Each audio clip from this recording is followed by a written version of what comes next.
ਰਾਜ radio Toronto ਤੇ ਤੁਹਾਡਾ ਸਵਾਗਤ ਹੈ। ਮੈਂ ਤੁਹਾਡਾ ਹੋਸਟ ਦਲਜੀਤ ਸਿੰਘ ਗਿਰਨ ਆਪ ਸਭ ਨੂੰ ਜੀ ਆਇਆਂ ਆਖਦਾ। ਆਪਾਂ ਪੜ੍ਹ ਰਹੇ ਸੀਗੇ ਸਿੱਖ ਇਤਿਹਾਸ ਕਨਿੰਗਮ ਦੁਆਰਾ ਲਿਖਿਆ ਹੋਇਆ, ਅਤੇ ਆਪਾਂ ਲਾਸਟ ਦੇ ਵਿੱਚ ਪੰਨਾ ਨੰਬਰ 108 ਤੱਕ ਪਹੁੰਚ ਚੁੱਕੇ ਸੀ, ਅਤੇ ਹੁਣ ਆਪਾਂ ਪੰਨਾ ਨੰਬਰ 108 ਤੋਂ ਹੀ ਅੱਗੇ ਚੱਲਦੇ ਹਾਂ। ਆਪਣੀ ਆਖਰੀ ਗੱਲਬਾਤ ਹੋਈ ਸੀ ਅੰਮ੍ਰਿਤਸਰ ਵਿੱਚ ਇਕੱਠ ਅਤੇ ਰਾਜ ਦੀ ਕਾਇਮੀ ਦੇ ਐਲਾਨ ਤੱਕ, ਜਿੱਥੇ ਸਾਰੇ ਸਿੱਖ ਸਰਦਾਰ ਅੰਮ੍ਰਿਤਸਰ ਵਿੱਚ ਇਕੱਠੇ ਹੋਏ ਅਤੇ ਉਹਨਾਂ ਨੇ ਆਪਣੀ ਸਲਤਨਤ ਦੀ ਕਾਇਮੀ ਦਾ ਐਲਾਨ ਕਰ ਦਿੱਤਾ। ਇਸ ਸਮੇਂ ਉਹਨਾਂ ਨੇ ਆਪਣਾ ਸਿੱਕਾ ਜਾਰੀ ਕੀਤਾ ਜਿਸ ਉੱਤੇ ਇਹ ਲਫ਼ਜ਼ ਉਕਰੇ ਹੋਏ ਸਨ, ਦਿਗੋ ਤਿਗੋ ਫਤਿਹ ਓ ਨੁਸਰਤ ਬੇਦਰੰਗ ਯਾਫਤ ਅਜ਼ ਨਾਨਕ ਗੁਰੂ ਗੋਬਿੰਦ ਸਿੰਘ, ਅਰਥਾਤ ਗੁਰੂ ਨਾਨਕ ਗੁਰੂ ਗੋਬਿੰਦ ਜੀ ਤੋਂ ਦੀਗ ਤੀਗ ਅਤੇ ਫਤਿਹ ਦਾ ਵਰਦਾਨ ਪ੍ਰਾਪਤ ਕੀਤਾ। ਸਿੱਖਾਂ ਦੀ ਰਾਜਸੀ ਜਥੇਬੰਦੀ। 2 ਸਾਲ ਤੀਕ ਸਿੱਖਾਂ ਨੂੰ ਕਿਸੇ ਨੇ ਨਾ ਪੁੱਛਿਆ। ਇਸ ਥੋੜ੍ਹੇ ਜਿਹੇ ਸਮੇਂ ਵਿਚਕਾਰ ਉਹਨਾਂ ਨੇ ਆਪਣੇ ਕਬਜ਼ੇ ਨੂੰ ਮਜ਼ਬੂਤ ਕਰ ਲਿਆ, ਨਾਲ ਹੀ ਆਪੋ ਵਿਚਲੇ ਸੰਬੰਧ ਵੀ ਠੀਕ ਕਰ ਲਏ ਅਤੇ ਉਹਨਾਂ ਗੱਲਾਂ ਦਾ ਫੈਸਲਾ ਕਰ ਲਿਆ ਜੋ ਉਹਨਾਂ ਨੂੰ ਆਪਣੀ ਆਜ਼ਾਦੀ ਅਤੇ ਰਾਜ ਵਿੱਚ ਪੇਸ਼ ਆਉਣੇ ਸਨ। ਹਰ ਸਿੱਖ ਆਜ਼ਾਦ ਸੀ, ਪਰ ਨਾਲ ਹੀ ਉਹ ਸਿੱਖ ਸਾਂਝੀਵਾਲਤਾ ਦਾ ਵੀ ਮੈਂਬਰ ਸੀ। ਪਰ ਉਹਨਾਂ ਦੇ ਵਸੀਲੇ, ਉਹਨਾਂ ਦੀ ਯੋਗਤਾ ਅਤੇ ਉਹਨਾਂ ਦੇ ਮੌਕੇ ਵੱਖ-ਵੱਖ ਅਤੇ ਅੱਡਰੇ ਸਨ। ਹੁਣ ਉਹਨਾਂ ਨੂੰ ਪਤਾ ਲੱਗ ਗਿਆ ਕਿ ਉਹ ਸਾਰੇ ਹੀ ਲੀਡਰ ਨਹੀਂ ਬਣ ਸਕਦੇ ਅਤੇ ਉਹਨਾਂ ਵਿਚਾਲੇ ਵੀ ਨੌਕਰ ਅਤੇ ਮਾਲਕ ਦਾ ਵਿਤਕਰਾ ਮੌਜੂਦ ਸੀ। ਧਾਰਮਿਕ ਸਾਂਝੀਵਾਲਤਾ। ਉਹਨਾਂ ਦਾ ਸਿਸਟਮ ਸੁਭਾਵਿਕ ਤੌਰ 'ਤੇ ਇੱਕ ਪਰਮਾਤਮਾ ਨੂੰ ਮੰਨਣ ਵਾਲੇ ਸਰਦਾਰਾਂ ਦੀ ਜਥੇਬੰਦੀ ਦੇ ਅਸੂਲ ਉੱਤੇ ਨਿਰਭਰ ਸੀ। ਉਹ ਕੇਵਲ ਈਸ਼ਵਰ ਉੱਤੇ ਆਸਰਾ ਪਰਨਾ ਰੱਖਦੇ ਸਨ। ਧਰਮ ਹੀ ਉਹਨਾਂ ਦਾ ਅਸੂਲ ਸੀ। ਉਹ ਜੰਗ ਯੁੱਧ ਨੂੰ ਪਸੰਦ ਕਰਨ ਵਾਲੇ ਅਤੇ ਕਿਰਪਾਨ ਦੀ ਪੂਜਾ ਕਰਨ ਵਾਲੇ ਗੁਰੂ ਗੋਬਿੰਦ ਸਿੰਘ ਜੀ ਦੇ ਸਿੱਖ ਸਨ ਅਤੇ ਇਸੇ ਦਾ ਉਹਨਾਂ ਨੂੰ ਆਸਰਾ ਸੀ। ਹਰ ਸਾਲ ਸਰਬੱਤ ਖਾਲਸਾ ਇੱਕ ਵਾਰ ਵਿਸਾਖੀ ਉੱਤੇ ਸ੍ਰੀ ਅੰਮ੍ਰਿਤਸਰ ਵਿੱਚ ਇਕੱਤਰ ਹੁੰਦਾ ਸੀ। ਗੁਰਮਤਾ ਜਾਂ ਪਾਰਲੀਮੈਂਟ। ਸ਼ਾਇਦ ਇਹ ਆਸ ਕੀਤੀ ਜਾਂਦੀ ਸੀ ਕਿ ਧਾਰਮਿਕ ਜਜ਼ਬੇ ਅਤੇ ਅਸਥਾਨ ਦੀ ਪਵਿੱਤਰਤਾ ਦੇ ਮਾਤਹਿਤ ਸਿੱਖਾਂ ਵਿੱਚ ਸਵਾਰਥ ਨਹੀਂ ਆਵੇਗਾ ਅਤੇ ਉਹ ਸਾਰੀ ਕੌਮ ਦੀ ਬਿਹਤਰੀ ਨੂੰ ਮੁੱਖ ਰੱਖਿਆ ਕਰਕੇ ਇਸ ਤਰ੍ਹਾਂ ਜਿਹੜੇ ਸਰਦਾਰ ਸ੍ਰੀ ਅੰਮ੍ਰਿਤਸਰ ਵਿੱਚ ਆ ਕੇ ਜਮ੍ਹਾਂ ਹੁੰਦੇ ਅਤੇ ਮੀਟਿੰਗ ਕਰਦੇ, ਉਹਨਾਂ ਦਾ ਨਾਮ ਗੁਰਮਤਾ ਸੀ। ਉਸੇ ਦਾ ਨਾਮ ਗੁਰਮਤਾ ਸੀ, ਅਰਥਾਤ ਉਹ ਲੋਕ ਗੁਰੂ ਦੀ ਸਿੱਖਿਆ ਦੀ ਰੌਸ਼ਨੀ ਵਿੱਚ ਆਪਣੀ ਕਿਸਮਤ ਦੇ ਭਵਿੱਖ ਦਾ ਫੈਸਲਾ ਕਰਦੇ ਸਨ। ਇਹ ਸਭ ਕਾਰਵਾਈ ਸ੍ਰੀ ਗੁਰੂ ਗ੍ਰੰਥ ਸਾਹਿਬ ਜੀ ਦੀ ਹਜ਼ੂਰੀ ਵਿੱਚ ਹੁੰਦੀ ਸੀ। ਇਸ ਤਰ੍ਹਾਂ ਜਿਹੜੇ ਸਿੱਖ ਸਰਦਾਰ ਇਕੱਤਰ ਹੁੰਦੇ, ਉਹ ਇੱਕ ਦੂਜੇ ਦੇ ਗੁਲਾਮ ਜਾਂ ਬਾਜ ਗੁਜ਼ਾਰ ਨਹੀਂ ਸਨ ਹੁੰਦੇ, ਸਗੋਂ ਉਹਨਾਂ ਵਿੱਚੋਂ ਹਰ ਇੱਕ ਦਾ ਆਪਣੇ ਪਿਛਲੱਗਾਂ ਉੱਤੇ ਪੂਰਾ ਅਖਤਿਆਰ ਅਤੇ ਦਬਦਬਾ ਹੁੰਦਾ ਸੀ। ਸਾਰੇ ਸਰਦਾਰ ਜੋ ਕੁਛ ਫਤਿਹ ਵਿੱਚ ਹਾਸਲ ਹੁੰਦਾ ਆਪੋ ਵਿੱਚ ਵੰਡ ਲੈਂਦੇ। ਫਿਰ ਉਹ ਸਰਦਾਰ ਆਪਣੇ ਮਾਤ ਹਿੱਤ ਸਰਦਾਰਾਂ ਅਤੇ ਜਵਾਨਾਂ ਨੂੰ ਉਸੇ ਹਿੱਸੇ ਵਿੱਚ ਭਾਈਵਾਲ ਬਣਾ ਲੈਂਦੇ। ਇਸ ਤਰ੍ਹਾਂ ਉਹਨਾਂ ਵਿਚਾਲੇ ਜਾਗੀਰਦਾਰੀ ਅਤੇ ਜਗੀਰ ਦਾ ਤਰੀਕਾ ਜਾਰੀ ਰਿਹਾ, ਪਰ ਇਹ ਕਤਈ ਯਾਰਵਾਜੀ ਅਸੂਲ ਸਦਾ ਹੀ ਵਰਤੋਂ ਵਿੱਚ ਨਹੀਂ ਸੀ ਆਉਂਦਾ, ਕਿਉਂਕਿ ਸਿੱਖ ਜਾਂ ਤਾਂ ਜਨਮ ਭੌਂ ਉੱਤੇ ਕਾਬਜ਼ ਸਨ ਜਾਂ ਉਸ ਧਰਤੀ ਉੱਤੇ ਕਬਜ਼ਾ ਜਮਾ ਲੈਂਦੇ ਸਨ ਜੋ ਕੇਂਦਰੀ ਹਕੂਮਤ ਦੀ ਕਮਜ਼ੋਰੀ ਨਾਲ ਉਹਨਾਂ ਦੇ ਹੱਥ ਲੱਗ ਜਾਂਦੀ ਸੀ। ਖਿਆਲੀ ਤੌਰ ਉੱਤੇ ਇਹੋ ਜਿਹੇ ਆਦਮੀਆਂ ਨੂੰ ਨਾ ਤਾਂ ਪਰਜਾ ਹੀ ਕਿਹਾ ਜਾ ਸਕਦਾ ਹੈ ਅਤੇ ਨਾ ਹੀ ਉਹ ਸਰਦਾਰਾਂ ਦੇ ਮੁਲਾਜ਼ਮ ਸਨ। ਉਹ ਜਿਸ ਸਰਦਾਰ ਪਾਸ ਚਾਹੁਣ ਆਜ਼ਾਦੀ ਨਾਲ ਜਾ ਸਕਦੇ ਸਨ। ਉਹ ਆਪ ਵੀ ਲੀਡਰ ਬਣ ਸਕਦੇ ਅਤੇ ਆਪਣੇ ਲਈ ਇਲਾਕੇ ਫਤਿਹ ਕਰ ਸਕਦੇ ਸਨ। ਇਹ ਸਭ ਕੁਝ ਖਾਲਸੇ ਜਾਂ ਕਾਮਨਵੈਲਥ ਦੇ ਨਾਮ ਉੱਤੇ ਹੁੰਦਾ ਸੀ।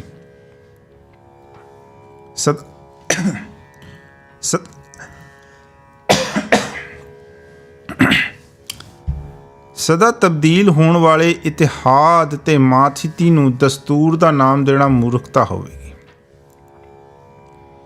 ਅਪੂਰਨ ਅਤੇ ਥੋੜ ਚਿਰਾ ਸਿਸਟਮ। ਸਾਨੂੰ ਚਾਹੀਦਾ ਹੈ ਕਿ ਗੁਰਮਤਿਆਂ ਅਤੇ ਧਾਰਮਿਕ ਹੁਕਮਾਂ ਦੀ ਬਜਾਏ ਸਿਸਟਮ ਦੀ ਹਲਕੀ ਜਿਹੀ ਰੂਪ ਰੇਖਾ ਆਜ਼ਾਦ ਹੋਏ ਸਿੱਖਾਂ ਵਿੱਚ ਹੀ ਲੱਭਣ ਦਾ ਯਤਨ ਕਰੀਏ। ਛੇਤੀ ਹੀ ਇਹ ਗੱਲ ਜ਼ਾਹਰ ਹੋ ਗਈ ਕਿ ਜ਼ੋਰ ਵਾਲੇ ਸਰਦਾਰ ਦੂਜਿਆਂ ਪਾਸੋਂ ਹੁਕਮ ਮਨਾਉਣ ਲੱਗ ਪਏ ਸਨ ਅਤੇ ਉਹਨਾਂ ਅੰਦਰ ਪ੍ਰਾਪਤ ਜਾਇਦਾਦ ਨੂੰ ਆਪ ਸੰਭਾਲਣ ਦੀ ਇੱਛਾ ਪ੍ਰਬਲ ਹੋ ਉੱਠੀ ਸੀ। ਨਸਲ ਜਾਂ ਧਰਮ ਦਾ ਮਿਲਾਪ ਉਹਨਾਂ ਨੂੰ ਇੱਕ ਦੂਜੇ ਦੇ ਮਾਲ ਉੱਪਰ ਕਬਜ਼ਾ ਕਰਨ ਤੋਂ ਰੋਕ ਨਹੀਂ ਸੀ ਸਕਦਾ। ਇਸ ਗੱਲ ਦੇ ਬਾਵਜੂਦ ਹਰ ਸਿੱਖ ਦੇ ਮਨ ਅੰਦਰ ਵਾਹਿਗੁਰੂ ਦਾ ਪਿਆਰ ਮੌਜੂਦ ਸੀ। ਹਰ ਇੱਕ ਸਿੱਖ ਖਾਲਸਾ ਦਸਤੂਰ ਵਿੱਚ ਅਦਲਾ ਬਦਲੀ ਕਰਦਾ ਰਹਿੰਦਾ ਸੀ। ਮਿਸਲਾਂ। ਸਿੱਖਾਂ ਨੇ ਆਪਣੇ ਆਪ ਨੂੰ ਜਿਨ੍ਹਾਂ ਮਿਸਲਾਂ ਵਿੱਚ ਵੰਡ ਲਿਆ ਉਹਨਾਂ ਦੀ ਗਿਣਤੀ 12 ਸੀ। ਮਿਸਲ ਅਰਬੀ ਦਾ ਲਫ਼ਜ਼ ਹੈ ਤੇ ਇਸ ਦਾ ਮਤਲਬ ਹੈ ਬਰਾਬਰ ਜਾਂ ਇੱਕੋ ਪੱਧਰ ਵਾਲਾ। ਹਰ ਮਿਸਲ ਇੱਕ ਸਰਦਾਰ ਦਾ ਹੁਕਮ ਮੰਨਦੀ ਸੀ, ਉਹ ਉਹਨਾਂ ਦਾ ਲੀਡਰ ਹੁੰਦਾ ਸੀ। ਪਰ ਇਹ ਖਿਤਾਬ ਇੰਨਾ ਆਮ ਸੀ ਕਿ ਇੱਕ ਛੋਟੇ ਜਿਹੇ ਜਥੇਦਾਰ ਤੋਂ ਲੈ ਕੇ ਆਜ਼ਾਦ ਸਿੰਘਾਂ ਦੇ ਵੱਡੇ ਦਲਾਂ ਦੇ ਕਮਾਂਡਰ ਲਈ ਇਹੋ ਨਾਮ ਵਰਤਿਆ ਜਾਂਦਾ ਸੀ। ਜਾਗੀਰਦਾਰੀਆਂ ਆਪਣੀ ਪੂਰੀ ਤਾਕਤ ਨਾਲ ਵਿਦਮਾਨ ਨਹੀਂ ਸਨ, ਸਗੋਂ ਇੱਕ ਮਿਸਲ ਤੋਂ ਦੂਜੀ ਮਿਸਲ ਜਨਮ ਲੈ ਸਕਦੀ ਸੀ। ਹਰ ਬਾਰਸੂਖ ਸਰਦਾਰ ਆਪਣੀ ਪਹਿਲੀ ਪਾਰਟੀ ਤੋਂ ਆਪਣੇ ਆਪ ਨੂੰ ਅੱਡ ਕਰ ਸਕਦਾ ਅਤੇ ਆਪਣੀ ਵੱਖਰੀ ਪਾਰਟੀ ਉਸ ਤੋਂ ਵੀ ਵੱਡੀ ਬਣਾ ਸਕਦਾ ਸੀ। ਮਿਸਲਾਂ ਦੇ ਨਾਮ ਤੇ ਉਹਨਾਂ ਦਾ ਮੁੱਢ। ਵੱਖ-ਵੱਖ ਮਿਸਲਾਂ ਨੂੰ ਪ੍ਰਗਟ ਕਰਨ ਲਈ ਉਹਨਾਂ ਦੇ ਨਾਮ ਪਿੰਡਾਂ, ਸਰਦਾਰਾਂ ਜਾਂ ਰਸਮਾਂ ਰਿਵਾਜਾਂ ਨੂੰ ਮੁੱਖ ਰੱਖ ਕੇ ਰੱਖੇ ਜਾਂਦੇ ਸਨ। 12 ਮਿਸਲਾਂ ਦੇ ਨਾਮ ਇਸ ਤਰ੍ਹਾਂ ਹਨ।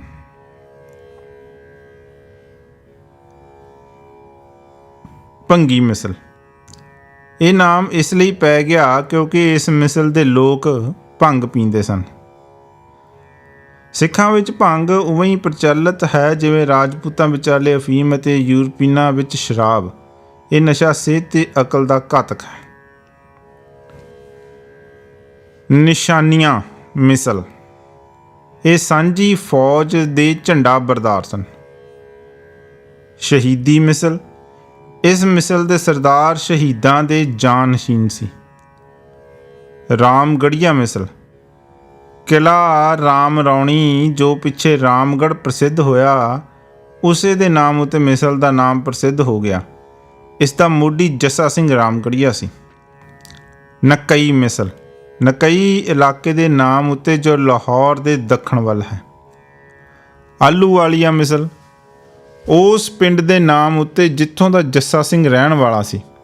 ਇਸੇ ਸਰਦਾਰ ਨੇ ਸਭ ਤੋਂ ਪਹਿਲੇ ਖਾਲਸਾ ਹਕੂਮਤ ਦਾ ਐਲਾਨ ਕੀਤਾ। ਇਹ ਆਪਣੇ ਪਿਤਾ ਨਾਲ ਮਿਲ ਕੇ ਸ਼ਰਾਬ ਕੱਢਦਾ ਹੁੰਦਾ ਸੀ।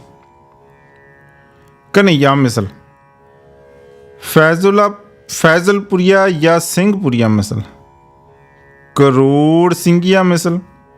ਡੱਲੇਵਾਲੀਆ ਮਿਸਲ ਜੋ ਸਰਦਾਰਾਂ ਦੇ ਪਿੰਡਾਂ ਦੇ ਨਾਮ ਉੱਤੇ ਪ੍ਰਸਿੱਧ ਹੋਈਆਂ। ਇਹ ਮਿਸਲ ਕਦੇ-ਕਦੇ ਪੰਜਗੜੀਆ ਵੀ ਖਵਾਉਂਦੀ ਸੀ ਜੋ ਉਸ ਦੇ ਪਿੰਡ ਦਾ ਨਾਮ ਸੀ। ਨਕਈ ਮਿਸਲ ਤੇ ਫੂਲਕਿਆ ਮਿਸਲ। ਫੂਲਕਿਆ ਖਾਨਦਾਨ ਦੇ ਵਡੇਰੇ ਸਰਦਾਰ ਆਲਾ ਸਿੰਘ ਤੇ ਦੂਜੇ ਬਜ਼ੁਰਗਾਂ ਦੇ ਨਾਮ ਉੱਤੇ ਪ੍ਰਸਿੱਧ ਸੀ। ਮਿਸਲਾਂ ਦੀ ਪ੍ਰਸਿੱਧਤਾ। ਸਿਵਾਏ ਫੂਲਕੀਆਂ ਦੇ ਸਭ ਦੀਆਂ ਸਭ ਮਿਸਲਾਂ ਪੰਜਾਬ ਵਿੱਚ ਜਾਂ ਸਤਲੁਜ ਦੇ ਉੱਤਰ ਵੱਲ ਕਾਇਮ ਹੋਈਆਂ। ਇਹਨੂੰ ਮਾਝੇ ਦੇ ਸਿੰਘ ਜਾਂ ਮਝੈਲ ਕਿਹਾ ਜਾਂਦਾ ਸੀ। ਮਾਝਾ ਲਾਹੌਰ ਦੇ ਇਰਦ ਗਿਰਦ ਦੇ ਇਲਾਕੇ ਨੂੰ ਆਖਦੇ ਹਨ। ਬਾਗੀਆਂ ਨੂੰ ਮਲਵਈ ਸਿੰਘ ਆਖਦੇ ਸਨ। ਸਰਹਿੰਦ ਤੇ ਸਰਸਾ ਦੇ ਵਿਚਕਾਰਲੇ ਇਲਾਕੇ ਨੂੰ ਮਾਲਵਾ ਆਖਦੇ ਹਨ। ਮਝੈਲ ਤੇ ਮਲਵਈ ਮਾਝੇ ਤੇ ਮਾਲਵੇ ਦੇ ਇਲਾਕੇ ਦੇ ਵਸਨੀਕਾਂ ਨੂੰ ਆਖਦੇ ਹਨ। ਫੈਜ਼ਲਪੁਰੀਆ, ਆਹਲੂਵਾਲੀਆ ਤੇ ਰਾਮਗੜੀਆ ਤਿੰਨੇ ਮਿਸਲਾਂ ਸਭ ਤੋਂ ਪਹਿਲੇ ਮਾਝੇ ਵਿੱਚ ਪ੍ਰਸਿੱਧ ਹੋਈਆਂ।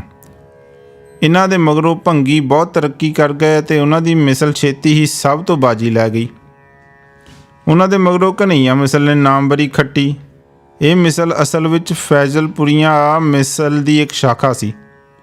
ਅਖੀਰ ਵਿੱਚ ਸਾਰੀਆਂ ਮਹਾਰਾਜਾ ਰਣਜੀਤ ਸਿੰਘ ਅਤੇ ਸ਼ੁਕਰ ਚੱਕੀਆਂ ਅੱਗੇ ਮਾਂਦ ਪੈ ਗਈਆਂ।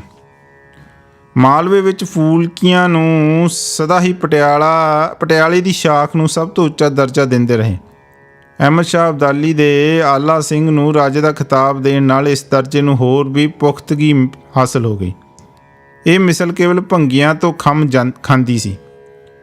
ਜਿੱਥੋਂ ਤੱਕ ਲਫ਼ਜ਼ ਦਾ ਸਹੀ ਭਾਵ ਹੈ, ਨਿਸ਼ਾਨੀਆਂ ਅਤੇ ਸ਼ਹੀਦੀ ਮਿਸਲ ਅਸਲ ਭਾਵ ਵਿੱਚ ਕਦੇ ਵੀ ਮਿਸਲਾਂ ਨਹੀਂ ਬਣੀਆਂ, ਸਗੋਂ ਖਾਸ ਕਾਰਨਾਂ ਕਰਕੇ ਲੋਕ ਇਹਨਾਂ ਦਾ ਮਾਣ ਕਰਦੇ ਸਨ। ਇਹ ਵਾਧੂ ਜਮਾਤਾਂ ਬਣਾ ਰੱਖੀਆਂ ਸਨ। ਨਕਈ ਮਿਸਲ ਤੇ ਕਦੇ ਤਾਕਤਵਰ ਹੋਈ ਤੇ ਨਾ ਨਾਮਵਰ। ਡੱਲੇਵਾਲੀਆ ਤੇ ਕਰੋੜਾ ਸਿੰਘੀਆ ਜੋ ਫੈਜ਼ਲਪੁਰੀਆ ਦੀਆਂ ਹੀ ਸ਼ਾਖਾ ਸਨ, ਇਹਨਾਂ ਦਾ ਸਾਰਾ ਇਲਾਕਾ ਸਰਹਿੰਦ ਦੀ ਜਿੱਤ ਨਾਲ ਬਣਿਆ ਸੀ। ਭਾਵੇਂ ਇਹਨਾਂ ਵਿੱਚੋਂ ਕਰੋੜਾ ਸਿੰਘੀਆ ਮਿਸਲ ਬਹੁਤ ਪ੍ਰਸਿੱਧ ਹੋ ਗਈ, ਪਰ ਇਹ ਵੀ ਦੂਜੀਆਂ ਨਾਲੋਂ ਵਧੇਰੇ ਪ੍ਰਸਿੱਧਤਾ ਪ੍ਰਾਪਤ ਨਾ ਕਰ ਸਕੀ। ਮਿਸਲਾਂ ਦੇ ਅਸਲ ਤੇ ਫਤਿਹ ਕੀਤੇ ਹੋਏ ਇਲਾਕੇ। ਭੰਗੀਆਂ ਦਾ ਇਲਾਕਾ ਉਹਨਾਂ ਦੇ ਸ਼ਹਿਰ ਲਾਹੌਰ ਅਤੇ ਅੰਮ੍ਰਿਤਸਰ ਤੋਂ ਲੈ ਕੇ ਉੱਤਰ ਵੱਲ ਜੇਹਲਮ ਤੱਕ ਫੈਲਿਆ ਹੋਇਆ ਸੀ। ਉਸ ਦਰਿਆ ਦੇ ਥੱਲੇ ਪਾਸੇ ਵੀ ਉਹਨਾਂ ਦਾ ਹੀ ਰਾਜ ਸੀ। ਸ਼ੁਕਰ ਚੱਕੀਆਂ ਦਾ ਇਲਾਕਾ ਭੰਗੀਆਂ ਦੇ ਦੱਖਣ ਵੱਲ ਦਰਿਆ ਚਨਾਬ ਅਤੇ ਰਾਵੀ ਦੇ ਵਿਚਕਾਰ ਸੀ। ਨਕਈਆਂ ਰਾਵੀ ਦੇ ਨਾਲ ਨਾਲ ਲਾਹੌਰ ਦੇ ਦੱਖਣ ਪੱਛਮੀ ਇਲਾਕੇ ਦੇ ਮਾਲਕ ਸਨ।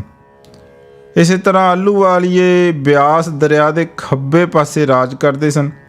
ਡੱਲੇਵਾਲੀਆ ਪਾਸ ਉੱਪਰਲੇ ਸਤਲੁਜ ਦਾ ਸੱਜਾ ਕੰਢਾ ਸੀ ਅਤੇ ਰਾਮਗੜੀਏ ਇਹਨਾਂ ਦੋਵਾਂ ਦੇ ਵਿਚਕਾਰਲੇ ਇਲਾਕੇ ਉੱਤੇ ਜਿਹੜਾ ਪਹਾੜ ਵੱਲ ਸੀ ਕਾਬਜ਼ ਸਨ। ਕਰੋੜਾ ਸਿੰਘੀਆਂ ਦਾ ਇਲਾਕਾ ਜਲੰਧਰ ਦੁਆਬੇ ਵਿੱਚ ਸੀ। ਫੂਲਕੀਆਂ ਵਾਲੇ ਸਤਲੁਜ ਦੇ ਦੱਖਣ ਵੱਲ ਸੁਨਾਮ ਤੇ ਬਠਿੰਡੇ ਦੇ ਦੇਸ਼ ਦੇ ਮਾਲਕ ਸਨ। ਅਤੇ ਜਿੱਥੋਂ ਤੱਕ ਸ਼ਹੀਦਾਂ ਤੇ ਨਿਸ਼ਾਨੀਆਂ ਦਾ ਸੰਬੰਧ ਮਾਲੂਮ ਹੁੰਦਾ ਹੈ, ਉਹਨਾਂ ਪਾਸ ਕੋਈ ਐਸੇ ਪਿੰਡ ਨਹੀਂ ਸਨ ਜੋ ਉਹਨਾਂ ਨੇ ਫਤਿਹ ਰਾਹੀਂ ਪ੍ਰਾਪਤ ਕੀਤੇ ਹੋਣ।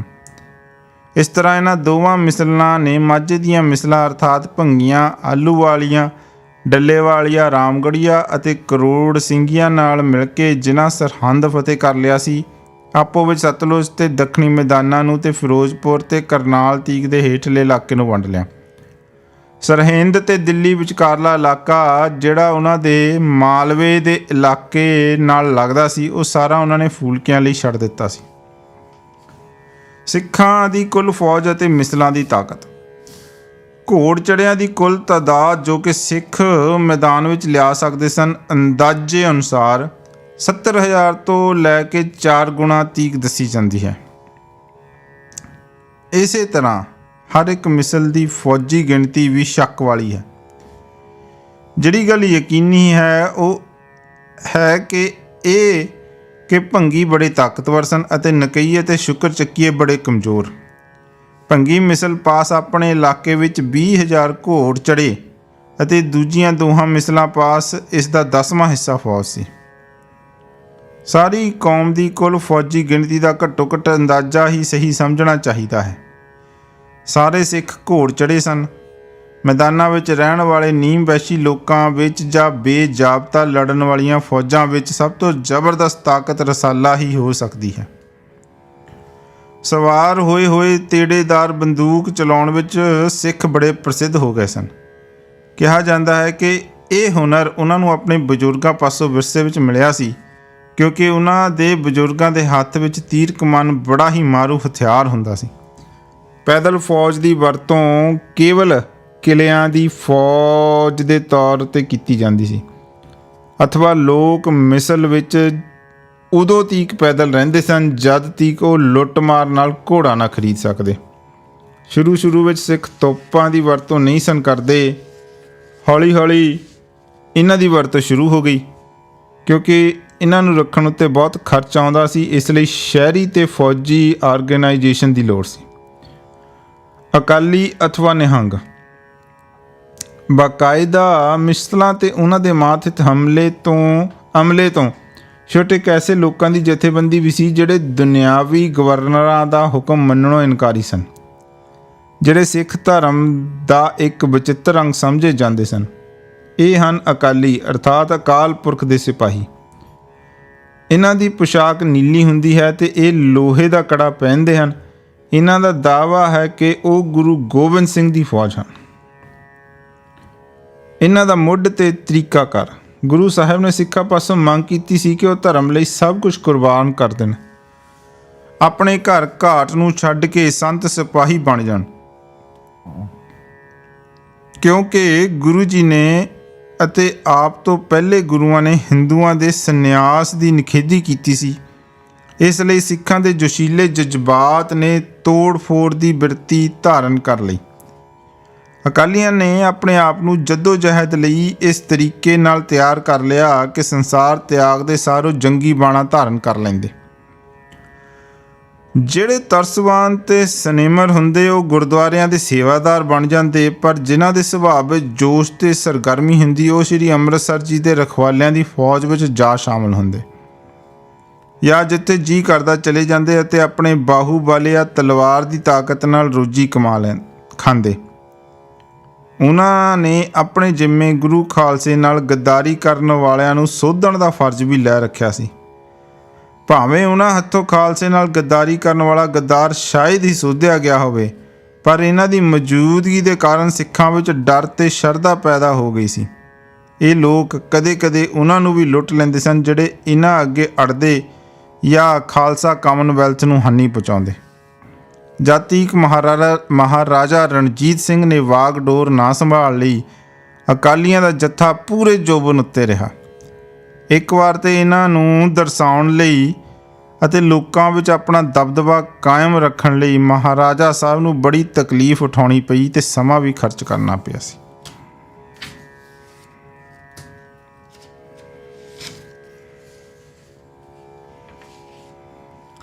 ਪ੍ਰਕਰਨ 5ਵਾਂ। ਸਿੱਖਾਂ ਦੀ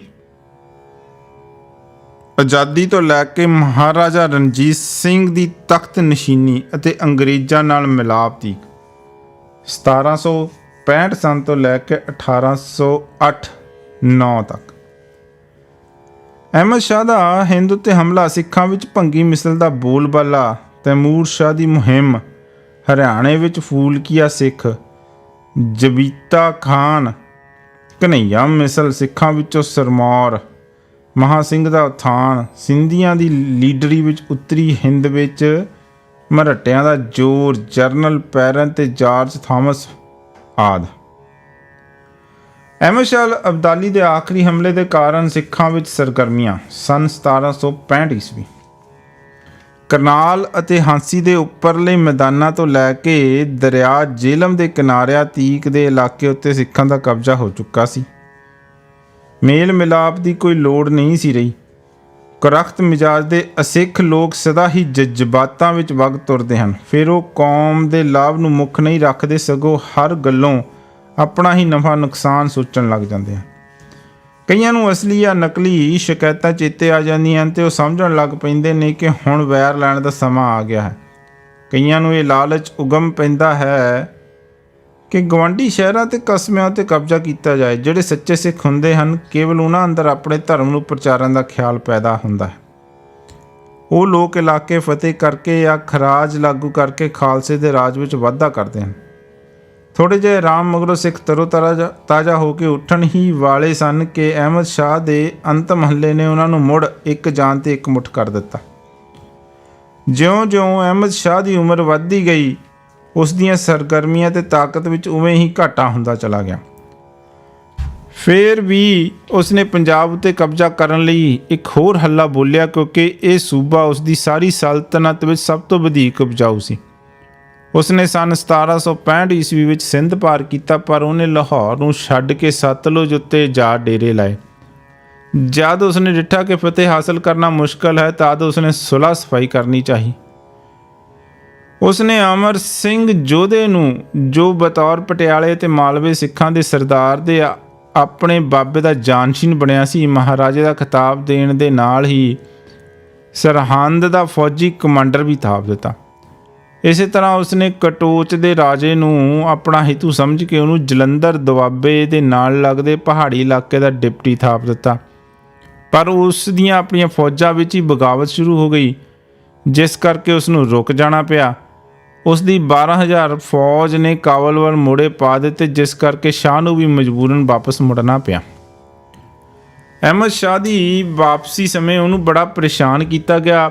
ਉਸਨੇ ਅਜੇ ਮੁਸ਼ਕਲ ਨਾਲ ਦਰਿਆ ਸਿੰਧ ਪਾਰ ਕੀਤਾ ਸੀ ਕਿ ਸ਼ੁਕਰ ਚੱਕਿਆ ਸਰਦਾਰਾਂ ਨੇ ਮਹਾਰਾਜਾ ਰਣਜੀਤ ਸਿੰਘ ਦੇ ਦਾਦੇ ਦੀ ਕਮਾਨ ਹੇਠ ਸ਼ੇਰ ਸ਼ਾਹ ਦੇ ਪਹਾੜੀ ਕਿਲੇ ਰੋਹਤਾਸ ਦਾ ਘੇਰਾ ਘੱਤ ਲਿਆ। ਇਸ ਮੁਹਿੰਮ ਵਿੱਚ ਸ਼ੁਕਰ ਚੱਕੀਆਂ ਦੀ ਭੰਗੀ ਮਿਸਲ ਨੇ ਵੀ ਸਹਾਇਤਾ ਕੀਤੀ। ਇਹ ਕਿਲ੍ਹਾ 1768 ਈਸਵੀ ਵਿੱਚ ਫਤਿਹ ਹੋ ਗਿਆ। ਇਸ ਦੇ ਤੁਰੰਤ ਹੀ ਮਗਰੋਂ ਭੰਗੀ ਸਰਦਾਰਾਂ ਨੇ ਰਾਵਲਪਿੰਡੀ ਤੇ ਖਾਨਪੁਰ ਦੀ ਵਾਦੀ ਸਾਰੇ ਇਲਾਕੇ ਉੱਤੇ ਕਬਜ਼ਾ ਜਾ ਜਮਾਇਆ। ਗਖੜਾ ਨੇ ਇਸ ਮੌਕੇ ਉੱਤੇ ਉਹੋ ਜਿਹੀ ਕੋਈ ਬਹਾਦਰੀ ਤੇ ਜਫਾਕਸ਼ੀ ਦਾ ਸਬੂਤ ਨਾ ਦਿੱਤਾ ਜਿਹੜੀ ਕਿ ਉਹ ਪੁਰਾਣੇ ਸਮਿਆਂ ਵਿੱਚ ਮੁਗਲ ਹਮਲਾਵਰਾਂ ਦੇ ਟਾਕਰੇ ਉੱਤੇ ਦਿਖਾ ਚੁੱਕੇ ਸਨ। ਸਿੱਖਾਂ ਹੱਥੋਂ ਨਿਚਲੇ ਪੰਜਾਬ ਦੀ ਤਬਾਹੀ। ਇਸ ਦੇ ਮਗਰੋਂ ਹਰੀ ਸਿੰਘ ਦੀ ਕਮਾਨ ਹੇਠ ਭੰਗੀਆਂ ਨੇ ਮੁਲਤਾਨ ਵੱਲ ਚੜ੍ਹਾਈ ਕੀਤੀ। ਉਹਨਾਂ ਦੇ ਟਾਕਰੇ ਉੱਤੇ ਦਾਊਦ ਪੁੱਤਰ ਮੁਸਲਮਾਨ ਨਿਕਲੇ। ਇਹ ਲੋਕ ਸਿੰਧ ਵਿੱਚੋਂ ਇਸ ਆਸ ਉੱਤੇ ਨਕਲ ਮਕਾਨੀ ਕਰਕੇ ਆਏ ਸਨ ਕਿ ਨਾਦਰ ਸ਼ਾਹ ਉਹਨਾਂ ਨੂੰ ਗਜਨੀ ਵਿੱਚ ਲਿਜਾ ਕੇ ਵਸਾਉਣਾ ਚਾਹੁੰਦਾ ਸੀ। ਉਹਨਾਂ ਨੇ ਆਪਣਾ ਰਾਜ ਉਸ ਇਲਾਕੇ ਵਿੱਚ ਕਾਇਮ ਕਰ ਲਿਆ ਜੋ ਹੁਣ ਬਹਾਵਲਪੁਰ ਦੇ ਨਾਮ ਨਾਲ ਪ੍ਰਸਿੱਧ ਹੈ। ਬਹਾਵਲਪੁਰ ਦੇ ਨਵਾਬ ਮੁਬਾਰਕ ਖਾਂ ਨੇ ਹਰੀ ਸਿੰਘ ਨਾਲ ਗੱਲਬਾਤ ਕਰਨ ਮਗਰੋਂ ਇਹ ਫੈਸਲਾ ਕੀਤਾ ਕਿ ਪ੍ਰਸਿੱਧ ਫਕੀਰ ਦਾ ਨਗਰ ਪਾਕਪਟਨ ਦੋਵਾਂ ਦੀ ਸਾਂਝੀ ਹੱਦ ਹੋਵੇਗਾ। ਇੱਥੋਂ ਹਰੀ ਸਿੰਘ ਮਾਰੋ ਮਾਰ ਕਰਦਾ ਡੇਰਾ ਗਾਜੀ ਖਾਂ ਤੇ ਸਿੰਧ ਵੱਲ ਵਧਿਆ। ਉਸਨੇ ਗੁਜਰਾਤ ਦੇ ਹਾਕਮ ਨੂੰ, ਜਿਸ ਨੇ ਹੁਣੇ ਰਾਵਲਪਿੰਡੀ ਨੂੰ ਫਤਿਹ ਕੀਤਾ ਸੀ, ਨਾਲ ਮਿਲਾ ਲਿਆ। ਇਸ ਤਰ੍ਹਾਂ ਉਸਨੇ ਸਧਾਰਨ ਸੜਕ ਰਾਹੀਂ ਕਸ਼ਮੀਰ ਵਿੱਚ ਦਾਖਲ ਹੋਣ ਦਾ ਯਤਨ ਕੀਤਾ, ਪਰ ਉਸ ਨੂੰ ਨੁਕਸਾਨ ਉਠਾ ਕੇ ਵਾਪਸ ਮੁੜਨਾ ਪਿਆ। ਜਮਨਾ ਅਤੇ ਦੁਆਬੇ ਦੇ ਇਲਾਕੇ ਵਿੱਚ ਬੁੱਢੇ ਨਜੀਬਉੱਦੌਲਾ ਉੱਤੇ ਰਾਏ ਸਿੰਘ ਭੰਗੀ ਨੇ, ਜਿਹੜਾ ਆਪਣੇ ਗਵਾਂਢੀ ਸ਼ਹਿਰ ਤੇ ਜ਼ਿਲ੍ਹਾ ਜਗਾਦਰੀ ਵਿੱਚ ਉਸ ਦੀ ਗਵਰਨੀ ਤੋਂ ਹਸਤ ਕਰਦਾ ਸੀ, ਅਤੇ ਬਘੇਲ ਸਿੰਘ ਕਰੋੜਾ ਸਿੰਘੀਆ ਨੇ ਇੰਨਾ ਦਬਾਅ ਪਾਇਆ ਕਿ ਉਸ ਨੂੰ ਮਜਬੂਰ ਹੋ ਕੇ ਮਰਹੱਟਿਆਂ ਦੇ ਅੱਗੇ ਇਹ ਤਜਵੀਜ਼ ਰੱਖਣੀ ਪਈ ਕਿ ਦੋਵੇਂ ਮਿਲ ਕੇ ਇਹਨਾਂ ਨਵੇਂ ਸਰਦਾਰਾਂ ਵਿਰੁੱਧ ਮੁਹਿੰਮ ਜਾਰੀ ਕਰਨ। ਪਰ ਸੰਨ 1770 ਈਸਵੀ ਵਿੱਚ ਨਜੀਬਉੱਦੌਲਾ ਦੀ ਮੌਤ ਹੋ ਗਈ, ਜਿਸ ਕਰਕੇ ਇਹ ਤਜਵੀਜ਼ ਸਿਰੇ ਨਾ ਚੜ੍ਹ ਸਕੀ। ਪਰ ਉਸ ਦੇ ਜਾਨਸ਼ੀਨ ਪੁੱਤਰ ਦੇ ਖਿਲਾਫ ਕੁਝ ਹੋਰ ਸਨ। ਉਹ ਸਿੱਖਾਂ ਨਾਲ ਮਿੱਤਰਤਾ ਚਾਹੁੰਦਾ ਸੀ ਤਾਂ ਕਿ ਉਹ ਖਤਰੇ ਵੇਲੇ ਉਹਨਾਂ ਦੇ ਵਫਾਦਾਰ ਸਾਥੀ ਸਾਬਤ ਹੋਣ। ਹਰੀ ਸਿੰਘ ਭੰਗੀ ਦੀ ਮੌਤ ਉੱਤੇ ਉਸ ਦੇ ਜ਼ਮਾਨੇ ਵਿੱਚ ਭੰਗੀ ਮਿਸਲ ਆਪਣੇ ਤੇਜ ਪ੍ਰਤਾਪ ਦੇ ਸਿਖਰ ਉੱਤੇ ਪਹੁੰਚ ਗਈ ਸੀ।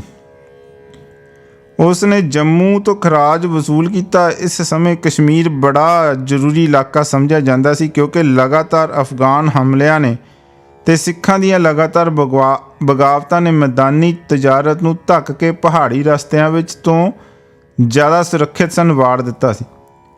ਮਹਾਰਾਜਾ ਰਣਜੀਤ ਸਿੰਘ ਉੱਤੇ ਤਾਜਰਾਂ ਨੇ ਪੂਰਾ ਭਰੋਸਾ ਸੀ, ਇਸ ਲਈ ਉਸ ਨੇ ਰੱਖਿਆ ਦੇ ਖਿਆਲ ਨਾਲ ਉਸ ਦੀ ਰਾਜਧਾਨੀ ਵਿੱਚ ਆਣ ਡੇਰੇ ਲਾਏ। ਇਸ ਦੇ ਮਗਰੋਂ ਕਸੂਰ ਦੇ ਪਠਾਣਾਂ ਨੂੰ ਬਾਜ਼ਗੁਜ਼ਾਰ ਬਣਾਇਆ। ਝੰਡਾ ਸਿੰਘ ਨੇ ਆਪਣੇ ਲੈਫਟੀਨੈਂਟ ਨੱਥਾ ਸਿੰਘ ਨੂੰ ਮੁਲਤਾਨ ਉੱਤੇ ਚੜ੍ਹਾਈ ਕਰਨ ਲਈ ਭੇਜਿਆ, ਪਰ ਬਹਾਵਲਪੁਰ ਦੇ ਨਵਾਬ ਤੇ ਅਫਗਾਨ ਗਵਰਨਰ ਦੀਆਂ ਮਿਲਵੀਆਂ ਫੌਜਾਂ ਨੇ ਨਾ ਕੇਵਲ ਉਸ ਨੂੰ ਪਿੱਛੇ ਹਟਾਇਆ, ਸਗੋਂ ਉਸ ਨੂੰ ਕਤਲ ਵੀ ਕਰਵਾ ਦਿੱਤਾ। ਅਗਲੇ ਹੀ ਸਾਲ 1772 ਈਸਵੀ ਵਿੱਚ ਉਪਰੋਕਤ ਦੋਵਾਂ ਧਿਰਾਂ ਵਿੱਚ ਝਗੜਾ ਉੱਠ ਖੜਾ ਹੋਇਆ ਤੇ ਉਹਨਾਂ ਵਿੱਚੋਂ ਇੱਕ ਨੇ ਝੰਡਾ ਸਿੰਘ ਨੂੰ ਸਹਾਇਤਾ ਲਈ ਬੁਲਾ ਭੇਜਿਆ।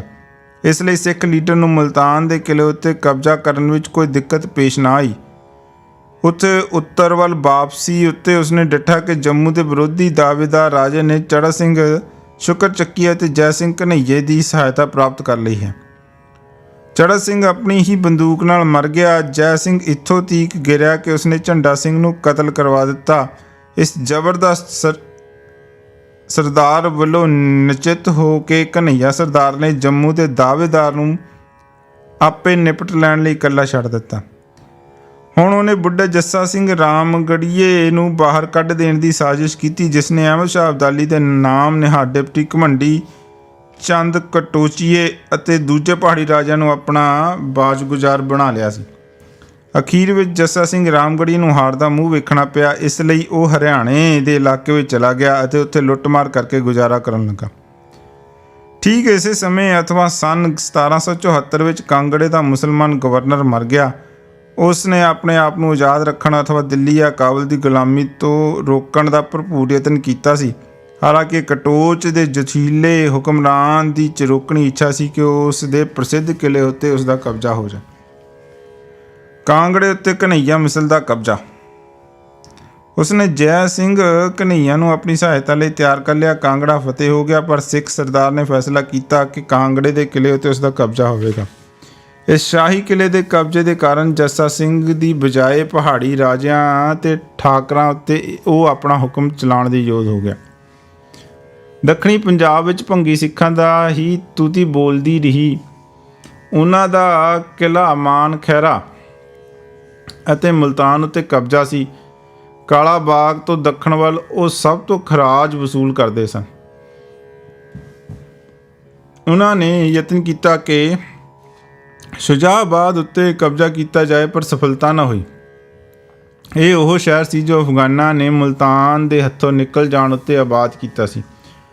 ਸੰਨ 1773 ਈਸਵੀ ਵਿੱਚ ਤੈਮੂਰ ਸ਼ਾਹ ਆਪਣੇ ਬਾਪ ਦੀ ਗੱਦੀ ਉੱਤੇ ਬੈਠਾ। ਅੰਤ ਉਸ ਨੂੰ ਹੱਲਾਸ਼ੇਰੀ ਦਿੱਤੀ ਗਈ ਕਿ ਉਸਨੇ ਦਰਿਆ ਸਿੰਧ ਨੂੰ ਪਾਰ ਕੀਤਾ, ਪਰ ਉਸ ਦਾ ਬਹੁਤ ਧਿਆਨ ਸਿੰਧ, ਬਹਾਵਲਪੁਰ ਤੇ ਹੇਠਲੇ ਪੰਜਾਬ ਵੱਲ ਹੀ ਰਿਹਾ।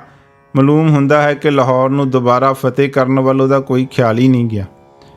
ਸੰਨ 1777-78 ਦੇ ਦੌਰਾਨ ਵਿੱਚ ਕਾਬਲ ਦੇ ਫੌਜ ਦੇ 2 ਦਸਤਿਆਂ ਨੇ ਮੁਲਤਾਨ ਵਿੱਚੋਂ ਸਿੱਖਾਂ ਨੂੰ ਕੱਢਣ ਦਾ ਯਤਨ ਕੀਤਾ, ਪਰ ਅਸਫਲ ਰਹੇ।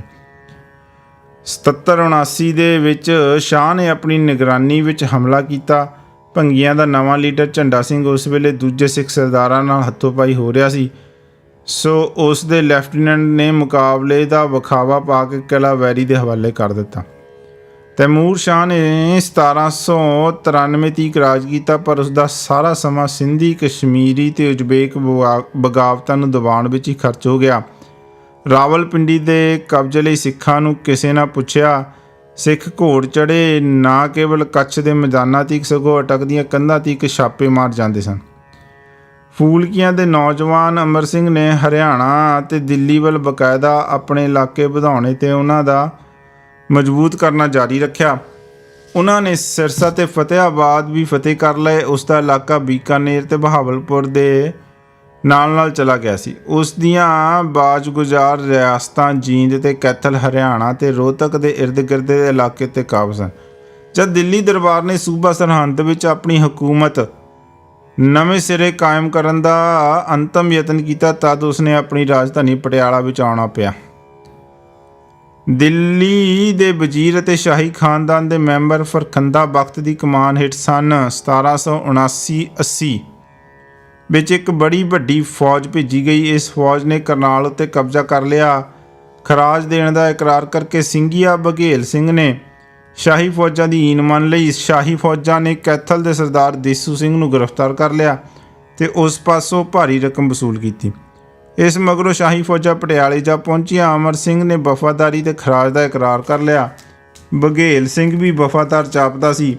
ਅਚਾਨਕ ਪਤਾ ਲੱਗਾ ਕਿ ਲਾਹੌਰ ਤੋਂ ਸਿੱਖਾਂ ਦਾ 1000 ਲਸ਼ਕਰ ਮਾਰੋ-ਮਾਰ ਕਰਦਾ ਆ ਰਿਹਾ। ਇਹ ਸੁਣ ਕੇ ਮੁਗਲ ਫੌਜਾਂ ਪਾਣੀਪਤ ਤੀਕ ਪਸਪਾ ਹੋ ਗਈਆਂ। ਸ਼ੱਕ ਕੀਤਾ ਜਾਂਦਾ ਹੈ ਕਿ ਡਰਪੋਕ ਵਜ਼ੀਰ ਨੂੰ ਸਿੱਖਾਂ ਨੇ ਭਾਰੀ ਰਿਸ਼ਵਤ ਦਿੱਤੀ ਅਤੇ ਉਹਨੇ ਆਪਣੇ ਬਾਦਸ਼ਾਹ ਨਾਲ ਗੱਦਾਰੀ ਕਰਨੀ ਪ੍ਰਵਾਨ ਕਰ ਲਈ। ਅਮਰ ਸਿੰਘ ਦਾ ਅਕਾਲ ਚਲਾਣਾ ਸੰਨ 1781 ਵਿੱਚ ਹੋਇਆ। ਪਿੱਛੋਂ ਉਸ ਦਾ ਨਾਬਾਲਗ ਲੜਕਾ ਰਹਿ ਗਿਆ, ਉਹ ਵੀ ਕਮਲਾ ਰਮਲਾ। ਉਸ ਦੀ ਮੌਤ ਦੇ 2 ਸਾਲ ਮਗਰੋਂ ਹਰਿਆਣਾ ਕਾਲ ਨਾਲ ਉੱਜੜ ਗਿਆ। ਲੋਕੀ ਜਾਂ ਤੇ ਮਰ ਖੱਪ ਗਏ ਜਾਂ ਹੋਰ ਇਲਾਕਿਆਂ ਵਿੱਚ ਜਾ ਵਸੇ। ਸਿਰਸਾ ਵੀ ਉੱਜੜ ਗਿਆ। ਇਸ ਦੇਸ਼ ਦਾ ਬਹੁਤ ਸਾਰਾ ਭਾਗ ਸਿੱਖਾਂ ਦੇ ਹੱਥੋਂ ਐਸਾ ਨਿਕਲਿਆ ਕਿ ਮੁੜ ਕਾਬੂ ਨਾ ਆਇਆ। ਗੰਗਾ ਤੇ ਜਮਨਾ ਦੇ ਵਿਚਕਾਰਲੇ ਇਲਾਕੇ ਵਿੱਚ ਸਿੱਖ ਨਜੀਬ-ਉਦ-ਦੌਲਾ ਖਾਂ ਦੇ ਪੁੱਤਰ ਜਬੀਤਾ ਖਾਂ ਨੂੰ ਖਰਾਜ ਦੇਣ ਲੱਗ ਪਏ ਤੇ ਉਸ ਦੀ ਇਤਿਹਾਦੀ ਨਾ ਰਹੇ। ਜਬੀਤਾ ਖਾਂ ਚਾਹੁੰਦਾ ਸੀ ਕਿ ਪਿਓ ਵਾਂਗ ਉਸ ਨੂੰ ਦਿੱਲੀ ਦੀ ਵਜ਼ਾਰਤ ਮਿਲ ਜਾਏ। ਜਦ ਉਸ ਨੂੰ ਸ਼ਾਹੀ ਫੌਜ ਵਿਰੁੱਧ ਥੋੜ੍ਹੀ ਜਿਹੀ ਸਫਲਤਾ ਹੋਈ, ਤਦ ਉਹ 1776 ਵਿੱਚ ਦਿੱਲੀ ਵੱਲ ਇਸ ਇਰਾਦੇ ਨਾਲ ਵਧਿਆ ਕਿ ਸ਼ਹਿਰ ਦਾ ਘੇਰਾ ਘੱਤ ਲਵੇ। ਪਰ ਜਿਸ ਵੇਲੇ ਫੌਜੀ ਕਾਰਵਾਈ ਕਰਨ ਦਾ ਵੇਲਾ ਆਇਆ, ਤਦ ਉਸ ਨੂੰ ਆਪਣੀ ਤਾਕਤ ਉੱਤੇ ਭਰੋਸਾ ਨਾ ਰਿਹਾ। ਬਾਦਸ਼ਾਹ ਵੀ ਉਸ ਦੇ ਵਿਰੁੱਧ ਸਖਤ ਕਾਰਵਾਈ ਕਰਨਾ ਨਹੀਂ ਸੀ ਚਾਹੁੰਦਾ, ਸੋ ਦੋਵਾਂ ਵਿਚਾਲੇ ਸਮਝੌਤਾ ਹੋ ਗਿਆ। ਇਸ ਸਮਝੌਤੇ ਦੀ ਰੂਹ ਨਾਲ ਉਸ ਦਾ ਸਹਾਰਨਪੁਰ ਉੱਤੇ ਕਬਜ਼ਾ ਹੋ ਗਿਆ। ਇਸ ਮੌਕੇ ਉੱਤੇ ਜਬੀਤਾ ਖਾਂ ਦੇ ਨਾਲ ਸਿੱਖਾਂ ਦਾ ਇੱਕ ਦਸਤਾ ਸੀ। ਉਹ ਸਿੱਖਾਂ ਨਾਲ ਇਸ ਹੱਦ ਤੀਕ ਮੇਲ ਮਿਲਾਪ ਦੀ ਇੱਛਾਬੰਦ ਸੀ ਕਿ ਉਸਨੇ ਉਹਨਾਂ ਦਾ ਬਾਣਾ ਵੀ ਧਾਰਨ ਕਰ ਲਿਆ ਤੇ ਪੌਲ ਵੀ ਛਕ ਲਈ। ਉਸ ਦਾ ਨਵਾਂ ਨਾਮ ਧਰਮ ਸਿੰਘ ਰੱਖਿਆ ਗਿਆ। ਜੱਸਾ ਸਿੰਘ ਰਾਮਗੜੀਆ ਨੂੰ ਜਦ ਘਨੱਈਆ ਤੇ ਆਲੂਵਾਲੀਆ ਮਿਸਲਾਂ ਨੇ ਪੰਜਾਬ ਵੱਲ ਨੱਸ ਜਾਣ ਲਈ ਮਜਬੂਰ ਕਰ ਦਿੱਤਾ, ਉਸ ਨੇ ਅਮਰ ਸਿੰਘ ਫੂਲਕੀਆ ਦੀ ਸਹਾਇਤਾ ਨਾਲ ਹਿਸਾਰ ਦੇ ਆਸ-ਪਾਸ ਦੇ ਮੁਲਕ ਉੱਤੇ ਕਬਜ਼ਾ ਕਰ ਲਿਆ। ਇੱਥੇ ਹੀ ਉਸਨੇ ਦਿੱਲੀ ਦੀਆਂ ਕੰਧਾਂ ਤੀਕ ਦੇ ਇਲਾਕੇ ਉੱਤੇ ਖਰਾਜ ਉਗਰਾਉਣਾ ਸ਼ੁਰੂ ਕਰ ਦਿੱਤਾ। ਸਨ 1981 ਈਸਵੀ ਵਿੱਚ ਫੂਲਕੀਆਂ ਤੇ ਦੂਜੇ ਸਿੱਖਾਂ ਦੀ ਫੌਜ ਨੇ ਮਿਲ ਕੇ ਦੁਆਬੇ ਉੱਤੇ ਹੱਲਾ ਬੋਲਿਆ, ਪਰ ਸ਼ਾਹੀ ਫੌਜਾਂ ਦੇ ਕਮਾਂਡਰ ਮਿਰਜ਼ਾ ਸਫੀ ਬੇਗ ਨੇ ਮੇਰਠ ਦੇ ਪਾਸ ਇਹਨਾਂ ਉੱਤੇ ਕਾਮਯਾਬੀ ਨਾਲ ਹਮਲਾ ਕੀਤਾ ਅਤੇ ਗਜਪਤ ਸਿੰਘ ਵਾਲੀਏ ਜੀਂਦ ਨੂੰ ਕੈਦ ਕਰ ਲਿਆ। ਇਸ ਗੱਲ ਦੇ ਬਾਵਜੂਦ ਸਨ 1783 ਵਿੱਚ ਬਘੇਲ ਸਿੰਘ ਤੇ ਦੂਜੇ ਕਮਾਂਡਦਾਰ ਸਿੱਖ ਮਾਰੋ-ਮਾਰ ਕਰਦੇ ਗੰਗਾ ਦੇ ਪਾਰ ਜਾ ਪਹੁੰਚੇ, ਪਰ ਉਹਨਾਂ ਦੀ ਪੇਸ਼ਕਦਮੀ ਨੂੰ ਦੂਜੇ ਕਿਨਾਰੇ ਉੱਤੇ ਪਹਿਰੇ 'ਤੇ ਲੱਗਿਆ ਅਵਧ ਦੀਆਂ ਫੌਜਾਂ ਨੇ ਰੋਕ ਦਿੱਤਾ। ਪਹਿਲੇ ਹੀ ਇੱਥੇ ਕਾਲ ਤਬਾਹੀ ਮਚਾ ਰਿਹਾ ਸੀ, ਜਿਸ ਕਰਕੇ ਜੱਸਾ ਸਿੰਘ ਨੂੰ ਮਜਬੂਰਨ ਦੁਆਬੇ ਵੱਲ ਜਾਣਾ ਪਿਆ। ਸਨ 1785 ਈਸਵੀ ਵਿੱਚ ਸਿੱਖ ਸਰਦਾਰ ਰੁਹੇਲਖੰਡ ਵਿੱਚ ਦਾਖਲ ਹੋ ਗਏ ਅਤੇ ਲੁੱਟਮਾਰ ਕਰਦੇ ਚੰਦੋਸੀ ਤੀ ਕੱਪੜੇ, ਜੋ ਬਰੇਲੀ ਤੋਂ 40 ਮੀਲ ਦੀ ਵਿੱਥ 'ਤੇ ਹੈ। ਇਸੇ ਸਮੇਂ ਜਬੀਤਾ ਖਾਨ ਲਗਭਗ ਗੌਂਸਗੜ੍ਹ ਦੇ ਕਿਲੇ ਦੀਆਂ ਕੰਧਾਂ ਅੰਦਰ ਹੀ ਘਿਰ ਗਿਆ ਸੀ। ਗੜਵਾਲ ਦੇ ਉਸ ਪਹਾੜੀ ਰਾਜੇ ਨੂੰ ਜਿਸ ਦੇ ਬਜ਼ੁਰਗਾਂ ਨੇ ਔਰੰਗਜ਼ੇਬ ਦੇ ਟਾਕਰੇ ਉੱਤੇ ਦਾਰਾ ਸ਼ਿਕੋਹ ਨੂੰ ਪਨਾਹ ਦਿੱਤੀ, ਉਸੇ ਤਰ੍ਹਾਂ ਬਚਗੁਜ਼ਾਰ ਬਣਾ ਜਾਂ ਜਿਵੇਂ ਕਿ ਚਨਾਬ ਦੇ ਪੱਛਮ ਵੱਲ ਦੇ ਰਾਜਪੂਤਾਂ ਨੂੰ ਬਣਾ ਚੁੱਕੇ ਸਨ। ਹੁਣ ਸਿੱਖ ਅਵਧ ਤੋਂ ਲੈ ਕੇ ਦਰਿਆ ਸਿੰਧ ਤੀਕ ਦੇ ਇਲਾਕੇ ਉੱਤੇ ਹਕੂਮਤ ਕਰਨ ਲੱਗੇ। ਸਲਾਨੀ ਫੋਰਸਟਰ ਨੇ ਮਜ਼ਾਕੀਆ ਤੌਰ ਉੱਤੇ ਅਫਰਾ ਤਫਰੀ ਦਾ ਵਰਣਨ ਕੀਤਾ ਹੈ, ਜਿਹੜੀ ਇੱਕ ਨਿੱਕੇ ਜਿਹੇ ਰਾਜੇ ਤੇ ਉਸ ਦੀ ਪਰਜਾ ਵਿੱਚ ਉਹਨਾਂ 2 ਸਿੱਖ ਸਵਾਰਾਂ ਦੇ ਆਉਣ ਉੱਤੇ ਮਚੀ ਸੀ, ਜਿਹੜੇ ਉਹਨਾਂ ਦੇ ਕਿਲੇ ਦੀਆਂ ਕੰਧਾਂ ਹੇਠਾਂ ਆ ਖਲੋਤੇ ਸਨ। ਗੜਵਾਲ ਦੇ ਲੋਕਾਂ ਨੇ ਉਹਨਾਂ ਦੀ ਬੜੇ ਅਦਬ ਨਾਲ ਸੇਵਾ ਕੀਤੀ। ਗੜਵਾਲ ਦੇ ਸਥਾਨਕ ਹਾਕਮ ਇਹੋ ਜਿਹੇ ਫੌਜੀ ਸਿੱਖਾਂ ਦੀ ਇਵੇਂ ਹੀ ਸੇਵਾ ਕਰਦੇ ਸਨ। ਨਾ ਕੇਵਲ ਇਹ, ਸਗੋਂ ਲੋਕ ਉਹਨਾਂ ਦੇ ਸਵਾਗਤ ਲਈ ਖਾਸ ਥਾਂ ਉੱਤੇ ਆ ਕੇ ਹਾਜ਼ਰ ਹੁੰਦੇ। ਖੁਦ ਪੰਜਾਬ ਵਿੱਚ ਜੈ ਸਿੰਘ ਘਨੱਈਆ ਹੀ ਸਭ ਤੋਂ ਵੱਡਾ ਹੁਕਮਰਾਨ ਮੰਨਿਆ ਜਾਂਦਾ ਸੀ। ਉਸਨੇ ਚੜ੍ਹਤ ਸਿੰਘ ਸ਼ੁਕਰ ਚੱਕੀ ਦੇ ਸਪੁੱਤਰ ਮਹਾ ਸਿੰਘ ਨੂੰ ਆਪ ਸਰਪ੍ਰਸਤੀ ਹੇਠ ਲੈ ਲਿਆ। ਉਸਨੇ ਮੁਸਲਮਾਨ ਖਾਨਦਾਨ ਪਾਸੋਂ ਚਨਾਬ ਉੱਪਰਲੇ ਨਗਰ ਰਸੂਲ ਨਗਰ ਫਤਿਹ ਕਰਨ ਵਿੱਚ ਵੀ ਨੌਜਵਾਨ ਸਰਦਾਰ ਦੀ ਸਹਾਇਤਾ ਕੀਤੀ। ਦੋਸਤੋ, ਆਪਾਂ ਆ ਗਏ ਹਾਂ ਪੰਨਾ ਨੰਬਰ 123 ਤੇ ਅੱਜ ਆਪਾਂ ਇੱਥੇ ਹੀ ਰੁਕਦੇ ਹਾਂ ਤੇ ਅੱਗੇ ਤੋਂ ਆਪਾਂ ਸ਼ੁਰੂ ਕਰਾਂਗੇ ਅਗਲੀ ਗੱਲ ਮਹਾ ਸਿੰਘ ਸ਼ੁਕਰ ਚੱਕੀਆ ਦਾ ਉਥਾਨ, ਪੰਨਾ ਨੰਬਰ 123 ਤੋਂ।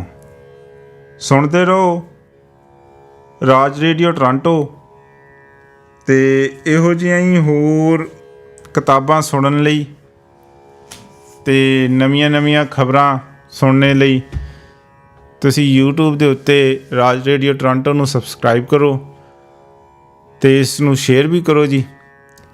ਬਹੁਤ ਬਹੁਤ ਧੰਨਵਾਦ। ਸਤਿ ਸ੍ਰੀ ਅਕਾਲ।